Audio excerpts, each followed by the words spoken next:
अगर आपके साथ भी कभी ऐसा हो जैसा मेरे साथ अभी हुआ है, घबराने की कोई ऐसी बात नहीं है। मैं एक बहुत सेहत के बारे में बहुत इम्पोर्टेंट जानकारी दे रही हूँ आपको। यानी कि मेरा ईद के बाद ना मेरा पेट थोड़ा सा ख़राब हो गया 15 दिन हो गए। तो कभी कभी इंसान ऐसा सोचता है, जैसे छोटा मोटा थोड़ा बहुत कुछ होता है ना, तो सोचता है घर में ही हो जाए, ऐसे ही हो जाए, सही है ना। अगर जैसे पेट खराब हो जाए, कुछ हो जाए, तो बंदा नमक चीनी का पानी पी लेगा, खिचड़ी मूंग की दाल की खिचड़ी बना के खा लेगा।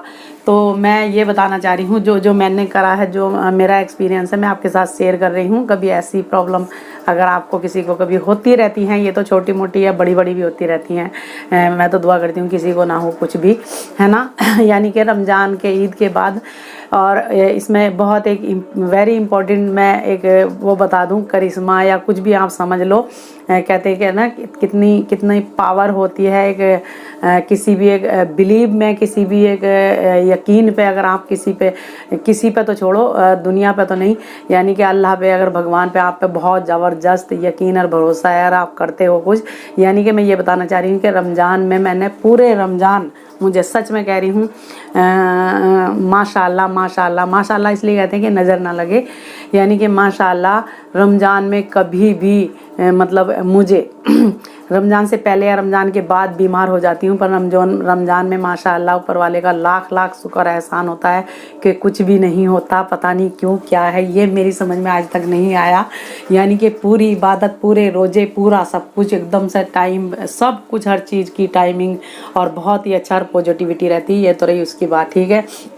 इसके बारे में अगर आप कमेंट करके कुछ पूछोगे तो बताऊंगी। बाकी मैं जो मेन है वो बता दूं आपके साथ कि मेरे साथ जैसा हुआ ऐसा बहुत लोगों के साथ होता है या कुछ जो भी है। यानी कि दोस्तों मेरा पेट ख़राब हो गया ईद के बाद ईद के 2-3 दिन बाद। जैसे रमज़ान में तो पूरा लिमिट से खाते थे ना, यानी कि लिमिट से भी क्या, मेरा जो दिल करता वो खा लेती हूँ, है ना। तो जैसे कि कहते हैं कि एकदम बंदा एकदम ऐसा हो जाता है कि सेंसिटिव या मतलब बहुत एकदम वो हो जाता है, एकदम बड़ी अच्छी रमज़ान में एक रूटीन बन जाती है, बहुत अच्छी रूटीन। उसके बाद कोई रूटीन नहीं होती, जब कभी लेट सवेर, कभी कुछ भी कैसे भी, है ना। पर पता नहीं, मेरी समझ नहीं आया कि रमज़ान में तो जो मर्जी खा लो वही हजम, ठीक है। तो दोस्तों ये बता दूं मैं आपको कि उसके बाद, ईद के बाद मुझे, यानी कि मैं आपको ये बताना चाह रही हूँ कि रमज़ान के ईद के बाद जो पूरे रोजे जिसने रखे हुए होते हैं, फास्ट करे हुए होते हैं, तो उसके बाद ना मैं आपको बता रही हूँ क्योंकि मुझे एक्सपीरियंस हो गया ना, मुझे प्रॉब्लम हुई ना। यानी कि भारी चीज़ें ना खाओ, भारी चीज़ें थोड़ा धीरे धीरे धीरे करके खाओ, हल्की हल्की चीज़ें खाओ। मैंने मतलब दोस्तों, जैसे कि भारी चीज़ों में जैसे मतलब राजमा, छोले या फिर मीट या सोयाबीन की बड़ी या चाप या कुछ भी ऐसी चीज़ें, हल्की चीज़ें खाओ, हरी सब्जी खाओ। तो मैंने ऐसे ही जैसे भारी चीज़ कुछ खा ली, जैसे कि मीट या कुछ भी समझ लो, ऐसी कुछ खा लिया। और वो मैंने 2-3 टाइम एक ही सब्जी खा ली, मीट समझ लो, है ना, ठीक है। तो दोस्तों उसके बाद मेरा जो है ना बस मेरे पेट में चुभन, मेरा पेट ख़राब, पेट में पानी ऐसा हो गया और मेरी हालत ख़राब, कमज़ोरी, वीकनेस, थकावट, ऐसा सब कुछ हो गया। तो मैंने सोचा कि चलो खिचड़ी बना के खा लेती हूँ। मैंने एक दिन पूरे दिन खिचड़ी खाई, एक दिन पूरे दिन मैंने क्या कहते, मैं ऐसे ही उसमें मूंग मसूर की दाल बना के पतली, उसमें फुल्का भिगो के चूर के, जैसे गांव में खाते हैं ना, उसमें चूर के और उसको सॉफ्ट करके खाया। पर जो ना रोज़ाना कुछ भी ऐसी चीज़ नहीं खाई जाती जो मतलब मरीजों वाला खाना रोज़ नहीं खाया जाता। 3-4 दिन तक बंदा नहीं खाता, ऐसा लगता है कब ठीक होंगे क्या। तो अंदर से ऐसी कमज़ोरी, वीकनेस, थकावट, किसी से बात करने का मन नहीं, कुछ नहीं, और बिल्कुल ये हालत हो गई। तो मैं आपको इसमें ये सीखने को मिलेगा कि कभी भी अगर ऐसे पेट खराब होता है या कुछ होता है दोस्तों, तो जैसे, हाँ, और मैं इम्पॉर्टेंट ये बता दूं कि मैंने भी, बंदा थोड़ा सा वो ये करता है ना, लालच। जैसे मैंने पहले खिचड़ी और ये सब कुछ बना के खाया कि घर में ही ठीक हो जाए। उसके बाद मैंने तीसरे दिन मैंने केमिस्ट से दवाई मंगाई, अपनी बेटी से केमिस्ट से दवाई ला के उन्हें दी। उससे केमिस्ट वाले भी जितनी कहते हो ना कि 2 खुराक चाहिए, 3 खुराक चाहिए, तो मैंने कहा यार ज़्यादा मत लाइयो, सिर्फ 2 डोज लाइयो। 2 डोज लेकर आई मेरी बेटी, वो मैंने खा ली। तो उसके बाद थोड़ा सा बेटर हुआ और फिर दूसरे दिन फिर वैसा ही हो गया जैसे ही छोड़ी दवाई। और एक इसमें इम्पोर्टेंट ये भी बता दूं कि केमिस्ट की दवाई जो होती है, केमिस्ट की दवाई खा के ऐसा कड़वा कड़वा पूरा सब कुछ, ये कड़वा बुरा टेस्ट, बुरा बहुत बुरा टेस्ट, बहुत ही बुरा हाल, ऐसा जैसे पूरी हमारी नसों में, पूरी बॉडी में, हड्डी हड्डी में, रगों रगों में कड़वाहट फैली पड़ी है पूरा। कुछ अजीब सा, बहुत बुरा अजीब सा, बहुत बुरा अजीब सा ऐसा लगता है केमिस्ट की दवाई खा के। तो यानी कि हम तुम सभी लालच करते हैं और एक वो सोचते हैं कि चलो यार 1000 रुपये से अच्छा 200-100 रुपये लग जाएंगे, बच जाए, मतलब यही सोचता ना इंसान, या कम दवाई खाने की वजह से या जैसे मर्जी या जाने की वजह से। तो बंदा पहले ऐसे सोचता है। तो ऐसे ही मैंने गलती करी कि पहले दिन खा ली दवाई, 2 खुराक दी उसने, मैंने खा ली, फिर दूसरे दिन नहीं खाई, तो फिर मेरा पूरा दिन, दूसरे दिन पूरा हाल वही हो गया, पेट में एकदम से वही दर्द ये और चुभन और पेट में पानी। और फिर दूसरे दिन मंगा ली, यानी कि एक दिन छोड़ के फिर उस दिन खाई, उस दिन मेरा हाल बुरा, ये सब कुछ ऐसा आए हाय बुरा, कड़वाहट सब कुछ करके बहुत बुरा वो हालत ख़राब, यानी कि पेट में दर्द तो कम मगर वो कड़वाहट, पूरी बॉडी नस नस में कड़वाहट और अजीब सा सारा कुछ। और फिर मैंने क्या कहा, मैं फिर उसके बाद जो, और हाँ उसमें दोस्तों चाहे दवाई खाओ पियो कुछ भी करो, पहले मैं बता दूं आपको कि जब भी अगर आपको ऐसा हो तो केमिस्ट से मंगा के मेरे ख्याल में तो ना खाओ। अगर ज़्यादा दिक्कत है ना, बहुत ही कम दिक्कत है तो घर से ठीक हो सकता है, वरना नहीं होता, बंदा ज़्यादा बढ़ जाती है, हालत ख़राब हो जाती है और कई दिन तक मरीजों वाला खाना खाना पड़ेगा। यानी कि किसी भी अच्छे बढ़िया डॉक्टर से दवाई लो, समझ गए। ये मैं जानकारी, बहुत सारी जानकारी ऐसी जो इस वीडियो में मैं दे रही हूँ आपको। यानी कि अगर आपको आज तबीयत ख़राब हुई है तो अगर ज़्यादा है तो फ़ौरन बहुत ही बढ़िया डॉक्टर से दवाई लो और वो जितने दिन की दवाई दे, 4 दिन की, 5 दिन का कोर्स पूरा करो, ठीक है। चाहे बुखार हो, कोई भी तबीयत अगर आपकी ख़राब होती है कभी। और उसके साथ साथ यानी कि ये बता दूं मैं आपको कि ये है इलेक्ट्रो इंटरेस्ट, यानी कि तुरंत एनर्जी के लिए जब हमारा पेट खराब होता है और हमारे पेट में पानी हो जाता है और बार बार हमें पानी सा हो जाता है बिल्कुल पेट में, तो तुरंत एनर्जी के लिए ये ज़रूर घर में मंगा के रखो। ये इलेक्ट्रो हाइड्रेशन को और हाइड्रेशन ख़त्म करता है और तुरंत एनर्जी देता है। ये इसमें वैसे तो ये पाउच में भी आते हैं और अलग अलग फ्लेवर होते हैं इसमें। इस तरह की टिक्की होती है, बता दूं मैं आपको। तो ये वैसे घर में मंगा के रखना चाहिए, इतनी बड़ी ऐसी टिक्की होती है, इसे आप चूस भी सकते हो और इसे आप पानी में डाल के भी, 1 गिलास पानी में डाल लो, घोल लो। ये देखो इस तरह से इसे आप डालते हो ना जैसे पानी में, तो ये ऐसे होता है जैसे कि सोडा होता है ना, वो ऊपर को बुलबुले छोड़ता है और वो होता है, या नींबू सोडा डालते हैं वो ऐसा करता है, ऐसे होता है ये। इससे आपको तुरंत एनर्जी मिलती है और तुरंत ही आपको यानी कि वो होता है, थोड़ा सा रिलीफ मिलता है। तो ये और हाइड्रेशन, जो हमारी बॉडी का पानी और नमक ख़त्म होने लगता है, पानी और ग्लूकोज ख़त्म होने लगता है ना बॉडी का, उसको पूरा करता है। जैसे कि पेट अगर ख़राब है और उसमें बहुत ज़्यादा बहुत पानी हमारा पेट में हो गया और बहुत ज़्यादा हमें मतलब कि पानी की कमी और शुगर की, ग्लूकोज की कमी हमारी बॉडी में, इलेक्ट्रो बोलते हैं उसको, हड्डियों में इलेक्ट्रो की कमी हो जाती है, तो उसको ये पूरा करता है और तुरंत पूरा करता है। तो ये चीज़ ऐसी, ये देख लो आप, ये ऐसे इस तरह से इस तरह से ये चीज़ वैसे मंगा के रख लेनी चाहिए, कभी ख़राब नहीं होती। डेट देख लो कब तक की कैसी है, ठीक है। और नींबू पानी तो उस टाइम पर ना पिए, नींबू बहुत हल्का सा डालें। मैंने जो पिया नींबू बहुत हल्का सा डाल के, रुआवज़ा डाल के, इसमें आप रुआवज़ा भी मिला सकते हो, इसमें हल्का सा नींबू भी डाल के पी सकते हो टेस्ट बनाने के लिए, क्योंकि इसका टेस्ट बहुत बढ़िया नहीं है। जब बीमार होते हैं तो किसी चीज़ का टेस्ट अच्छा नहीं लगता, ठीक है। तो इस तरह से ग्लूकोन डी की, अगर आप बहुत ही चाय के एडिक्ट हो, जैसे कि मैं बहुत चाय के एडिक्ट हूँ, चाहे मेरे को कोई भी तबीयत ख़राब हो, वैसे तो कोई कभी पेट वेट ख़राब होता है इंसान का तो चाय को नहीं दिल करेगा, फिर भी अगर जैसे 1 या 2 दिन हमें हो गए हैं, हमारा ये ठीक हो गया है हमारी दवाई से, डॉक्टर की लिए से, और हमें फिर 2 दिन हो गए हैं, उसके बाद भी हमें थोड़ा लग रहा है कुछ अजीब सा, हमारा पूरी तरह सही नहीं हुए, फिर हमारा चाय को मन करने लगता है, तो मैं जो करती हूँ, मैं ग्लूकोन डी जो होती है, ग्लूकोन डी की मैं यानी कि पहले चाय बना लेती हूँ। चाय बनाने के बाद, क्योंकि मैं चाय के बिना नहीं बिता सकती, मेरे तरियो बहुत ऐसे लोग हैं जो चाय के बिना नहीं बिताते, तो पहले चाय बना लो अच्छे से, ठीक है। जब वो चाय बन जाए उसके बाद उतार के कप में करके गरम गरम उसमें जो ना 1 चम्मच अपने टेस्ट के अकॉर्डिंग ग्लूकोन डी डाल दो। अगर जैसे कि हम पानी में डाल के पीते हैं तो ऐसे चाय भी आप ग्लूकोन डी की पियो तो आपको वो ना तो नुकसान देगी और आपको अच्छा लगेगा। जो ग्लूकोन की कमी हो जाती है वो पूरा करेगी, यानी कि आपकी चाय की जो हेडेक, चाय की जो आदत है वो भी, आपको जो चाय का जो चस्का है वो भी पूरा हो जाएगा।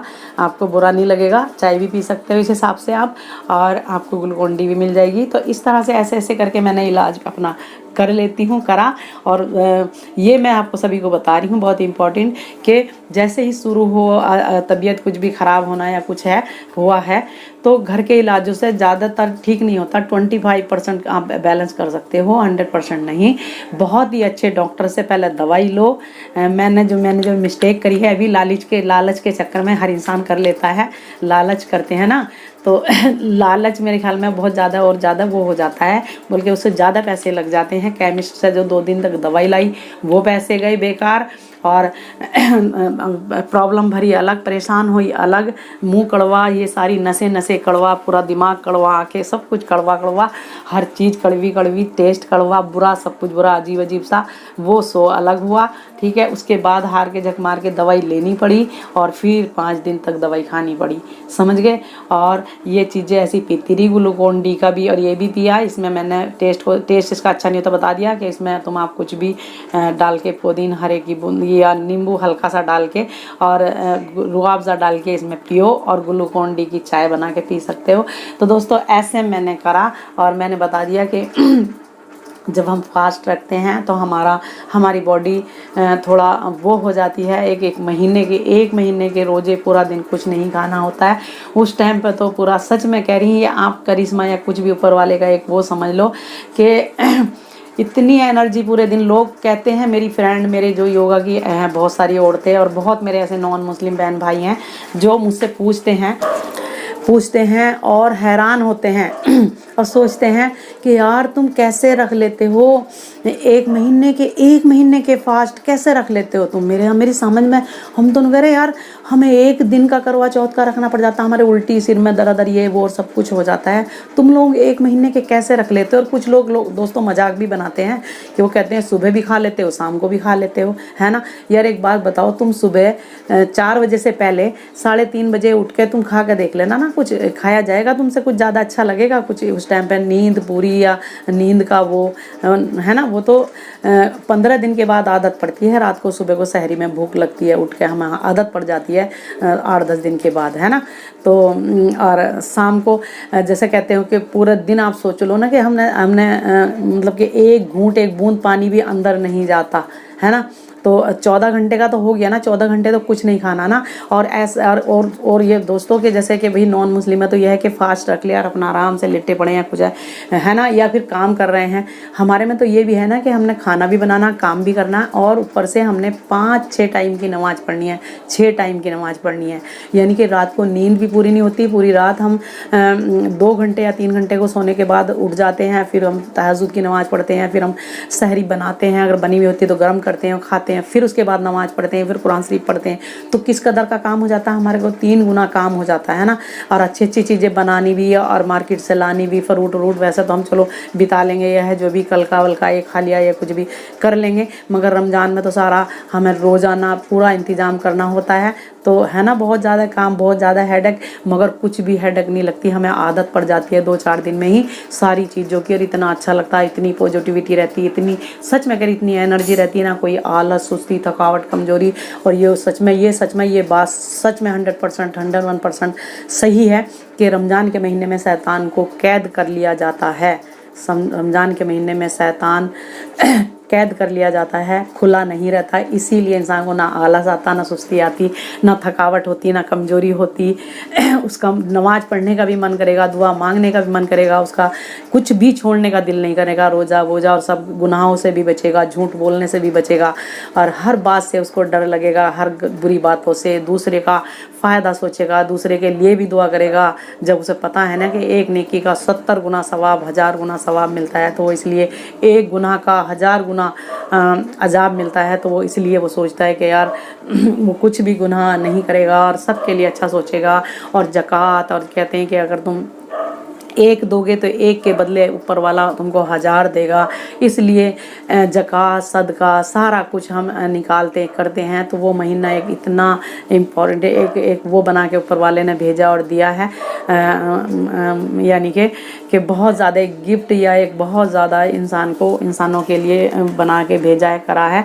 ये जो बहुत से जो लड़की लड़के जो उसमें रहते हैं, थोड़ा उनको शैतान गल बलाए या कुछ भी रखता है, तो अगर नहीं करते ना, सच में कह रही हूँ, तो सुकून नहीं मिलता। चाहे वो जो रोज़ा नहीं रखते, नमाज नहीं पढ़ते, वो नहीं करते, तो मुझे लगता है कि वो करते नहीं है, मगर नहीं करते ना जो, तो उनको लगता होगा ऐसा, पर मुझे लगता है कि उनको सुकून नहीं मिलता। समझ गए?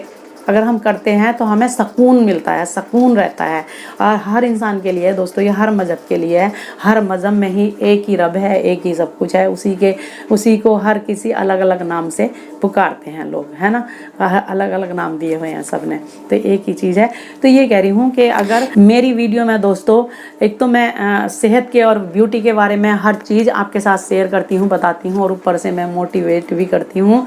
और बहुत ही इम्पॉर्टेंट, बहुत ही एक आपको से बहुत पैसे बचाने वाली मेरी वीडियो सारी होती हैं। जो मैं बताती हूँ 1001% सच होता है। तो इसलिए मैं कह रही हूँ, आप मेरी वीडियो को लाइक और चैनल को सब्सक्राइब करें बगैर मत जाया करो। प्लीज़ चैनल को सब्सक्राइब कर लो, मुझसे जुड़ें और मुझसे जुड़ें, ठीक है। मुझसे जुड़ें, मुझसे बात करें। अगर आप कोई भी आपका क्वेश्चन हो, कुछ भी हो, तो आप कहोगे तो मैं लाइव भी आ जाऊँगी और बात करूँगी आपसे। तो दोस्तों, ये था मेरा एक्सपीरियंस इसका। मेरी तो जो तबीयत अभी ख़राब रही है, हुई है, और सब कुछ बता दिया, ठीक है। तो ऐसे करना, जब भी आपको कभी ऐसे ऊपर वाला ना करे। अगर हो ही जाता है, फिर भी गलती हो ही जाती है इंसान से, और फिर भूल जाता है, गलती करके भी भूल जाता है कई बार इंसान, है ना। और फिर हम सोचते हैं ना कि अब ये गलती होगी, अगली बार नहीं होगी, तो बहुत टाइम के बाद फिर वो नहीं ध्यान से रहता, ठीक है दोस्तों। तो ये जानकारी, ये सभी सारी जानकारी और ये वीडियो कैसी लगी आप सबको, मुझे कमेंट करके बता दिया करो यार। कमेंट करने में कुछ हरज है, वीडियो को लाइक करने में कुछ हरज है, मुझसे जुड़ने में कुछ हरज है। मेरी इतनी बुरी भी आदत नहीं है, शक्ल नहीं है। आदत तो मेरी बहुत अच्छी है, शक्ल इतनी वो भी नहीं है। ऐसा क्या है जो आप मुझसे नहीं जुड़ते और मेरी वीडियो को लाइक नहीं करते हो, हैं? मेरी वीडियो को लाइक करो। मैं बहुत इंपॉर्टेंट मैं बहुत सारे बहुत बड़े योगा ग्रुप से जुड़ी हुई हूँ, और मुझे बहुत अच्छी जानकारी सेहत और ब्यूटी के बारे में मिलती रहती है। मैं आप सभी के साथ में शेयर करती हूँ, तो इसलिए आप मुझसे ज़रूर जुड़ना चाहिए। मेरे चैनल को सब्सक्राइब करो, ठीक है। और मैंने एडिटिंग करने के लिए भी एक लड़की रखी हुई है, क्योंकि मुझे घर का भी काम होता है, तो उसके लिए फिर मैं बात करूँगी आपसे, ठीक है। तो मिलती हूँ नेक्स्ट वीडियो में। जब तक के लिए आप सभी का, मेरी वीडियो को जिसने भी देखा, थैंक यू सो मच दोस्तों। वीडियो को देखा करो तो पूरी जानकारी लिया करो। आधी अधूरी जानकारी खतरनाक होती है, पूरी ही जानकारी नॉलेजेबल होती है, ठीक है। मिलती हूँ नेक्स्ट वीडियो में। जब तक के लिए आप सभी का वीडियो देखने का थैंक यू सो मच।